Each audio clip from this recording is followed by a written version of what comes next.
अस्सलाम वालेकुम एवरीवन, कैसे आप सब। उम्मीद करती हूँ सब खैर खैरियत से होंगे। आज की मॉर्निंग स्टार्ट हुई बेटे के लंच से। उसने स्कूल जाना था तो कुछ समझ नहीं आ रहा था कि इसे लंच में क्या बना के दूँ, तो बस फिर जल्द जल्द से फ्राइज़ बना दिए, जो कि मुझे पता है उसने खा के नहीं आने बल्कि बच्चों के साथ शेयर कराने। आप पता नहीं क्यों ऐसे होता है, ये जो छोटी क्लासेस के बच्चे होते हैं ना, ये नर्सरी प्रेप वन के, ये खुद नहीं खाते। या फिर मुझे लगता है कि बड़े भी हो जाए ना, इनका यही हिसाब रहता है। जब तक आप उसको, मैं दो दो तीन तीन चीज़ें देती हूँ कि चलो अगर आप एक शेयर करते हो तो आप दूसरी चीज़ खा लेना, आपने बर्गर नहीं खाना, आप फ्राइज़ खा लेना, बर्गर शेयर कर देना, लेकिन उसने वो भी लाजमी शेयर करना है जो उसने खुद खाना है। तो यहाँ मैं जल्दी जल्दी से उसके लिए फ्राइज़ बना रही थी, और मैंने कटर इतना काम का, मैंने 100 रुपये वाले से लिया था। अदरवाइज़ कई दफ़ा ऐसा होता है कि हम बहुत महंगी चीज़ भी लेते हैं लेकिन वो किसी काम नहीं आती, लेकिन ये 100 रुपीज़ में मुझे मिला था, लेकिन बहुत ही ज़्यादा। यहाँ पे मैंने कहा चलो ट्राई भी कर लूँगी और बच्चे का लंच जो है ना वो भी डिफरेंट हो जाएगा। तो माशाल्लाह लग नहीं रहा था कि ये 100 रुपये का लिया है मैंने। यहाँ पे मेरा ऑलमोस्ट लंच जो है वो रेडी हो गया हुआ था। उसको स्कूल भेजने के बाद मैंने सबसे पहले नाश्ता किया, क्योंकि उसको मैंने नाश्ता करवा के भेजा था।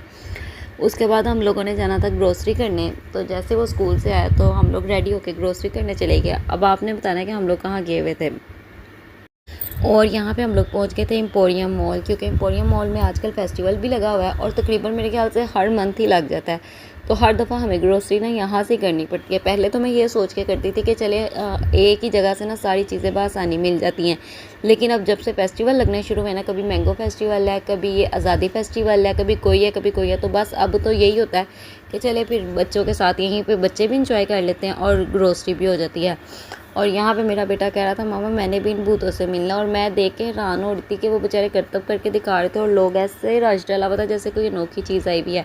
और मेरा बेटा भी मुझसे बार बार ज़िद कर रहा था कि मैंने भी जाके इनसे मिलना है, और मैं फिर उसको समझाया और दिल ही दिल में सोच रही थी कि कैसे लोग देख लेते हैं। मैंने उसे समझाया कि बेटा ये भी हमारे जैसे इंसान ही है, सिर्फ अपने बच्चों को खिलाने के लिए और अपना पेट भरने के लिए वो ऐसे करके दिखा रहे हैं, इस चीज़ की उन्हें मनी मिलती है। फिर उसे जाके समझ आई, वरना वो समझ रहा था कि शायद भूत है या फिर हम लोग जो डरावनी मूवीज़ वगैरह देखते हैं उसी की तरह ही है। मैंने कहा नहीं, लेकिन इंसान को पेट के लिए क्या कुछ करना पड़ता है। यहाँ पे हमारी ग्रोसरी डन हो गई थी और हम वापस घर आ रहे थे। घर आते ही मैंने कहा सबसे पहले ग्रोसरी संभाल लेती हूँ, फिर खाने का कुछ करती हूँ।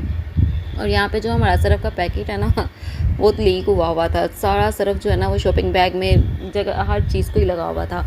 तो सबसे पहले मैंने कहा चले गए संभाल लेते हैं। और जब बच्चे साथ जाए ना तो मुझे लगता है घर की चीज़ों से ज़्यादा ना बच्चों की चीज़ें आती हैं।